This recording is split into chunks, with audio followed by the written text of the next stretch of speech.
Hey, this is Al from Transformational Gaming. Appreciate you coming by. Appreciate you coming to the channel. Today, we're going to be talking about Sony pulling the plug on Concord. But before we get into all of that, I'd like to ask you guys to please continue subscribing and liking the channel. The video, my last video, got a huge number of support. Now, is it like 5,000 views? No, but I am appreciative for you guys literally doubling the amount of views that I got on my last video at that point of time.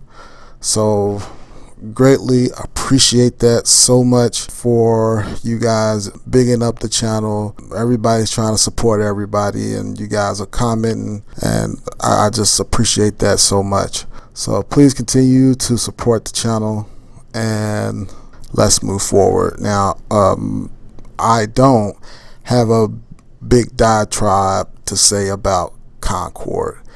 You guys know, for those who've seen the video, I've actually played Concord, and I played it for I want to say 3 hours, probably a little less than 3 hours. But real quick, with my experience with Concord is that honestly I couldn't get into it.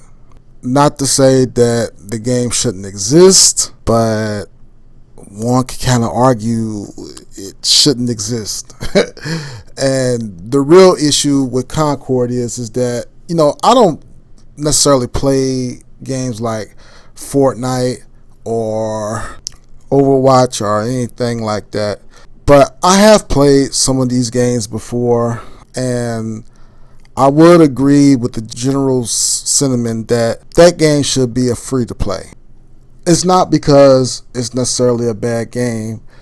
It's just kind of one of those games. It seemed like they try to add a story to it. You should see the story running in the background and things like that. But there's really no connection between the game and the story. Now, listen, you guys know who listened to my videos before, I don't think necessarily a story is essential for a game like this, especially. But in any game, I think a game is good only because it has great gameplay. Outside of that, you shouldn't really need a story. You shouldn't really need anything. I grew up in the era where the whole storyline was written on the instructions. So, but you do have a fair amount of the story kind of laid out in the beginning, and really when you get into the game, you don't really have any of the story tropes that is mentioned at the beginning of the game. So it kind of disconnects you from the game versus what you see at the beginning. And so in that sense, you want to be able to apply at least some of the story tropes that they have within the beginning of the story, at least have it integrate with achieving some type of weapon gear or something that you can kind of get without necessarily paying for it and monetizing you to death. So yeah, I mean, when I seen some of the story that they have at the beginning of the game, I kind of had hopes for it. I'm like, well, maybe I'm getting into something that's a little bit different. But this is a kind of a continuation of how games are made nowadays. I remember when I bought Warhawk for $28, maybe $29. And when you bought it, you got basically, they call them seasons now, but back then they was just a layout gear one or whatever. You know what I'm saying? It was just upgrades, updates that you can get with the game, and they were kind of more enumerated. But the point I'm trying to say is that nowadays they got these seasons and stuff, and you can only do certain things in certain seasons. And I have to be honest with you, all of that stuff is kind of intimidating, because I when I play Mortal Kombat, like I know like I better get in here and play it on this day, because if I don't, then there's a last date that I can play Mortal Kombat in whatever season that it's in and achieve whatever costumes or whatever. So it's just a big mess nowadays. They're doing it in sports. They're doing all type of monetization that really is, to me, not appealing. And so I was kind of hoping this game would kind of bring back some of the old renaissance from Warhawk, Starhawk, even Uncharted. Back in those days, was the frame rate great? No, the frame rate was terrible. It would go down into the teens. Sometimes the like high ones column, so maybe like 9 frames per second sometimes. So, but the point I'm trying to say is that those games were fun because for the most part they were free, and you can kind of pick up and play, and you can get new gear, and they would add new stuff in, and you didn't have to necessarily worry about getting, season 5 is coming out. You better hurry up and get it. If you don't, then it's just gone, I always wish we could just kind of go back into the PS3 days, because that's, to me, when people had the most fun online. And, Uncharted was great. You didn't have to do all of these busy work type of scenarios. You could kind of just run and gun, and things was just simple. And you got a little bit of that in this game, but you could see like they had stuff that was going to be released, because what I'm playing right now is the preview version of it. And so buying the preview version of it, you can see that they planned on in the future opening up more mods and more modes for the game and more weaponry and stuff like that. And so I was kind of hoping that you get some good news from people who would buy it and say, hey, look, the weapons are cool, but if you're going to get some honest game critique, you can't go to places like GameSpot and IGN. You have to really get it from the people who are playing these games and are frustrated, and even take their commentary with a grain of salt. But for the most part, I thought the game was, I just didn't like the different characters you can pick. I think that's one of the biggest things about the game. I'd rather for those different characters to be kind of like enemies that you fight, instead of going against each other with kind of the same thing that kind of breaks the story. You kind of going in with these scenarios where you fighting against the person that is supposed to be your friend within the story, colleague or whatever. So it's just, the actual game kind of broke the story.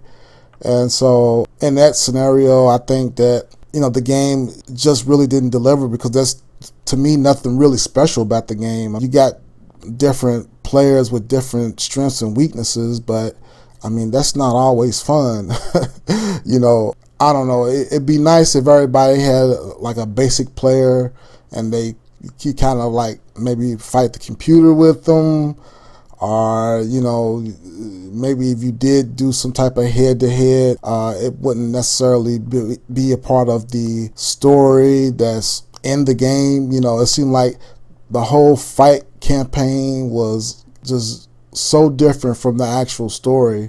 You thought it would be more like Destiny. When you go in Destiny, you fight against these bullet sponge type enemies, and you kind of play out a story. But in this, it was just like you just fighting each other, and it's like you go into a story, and I don't know.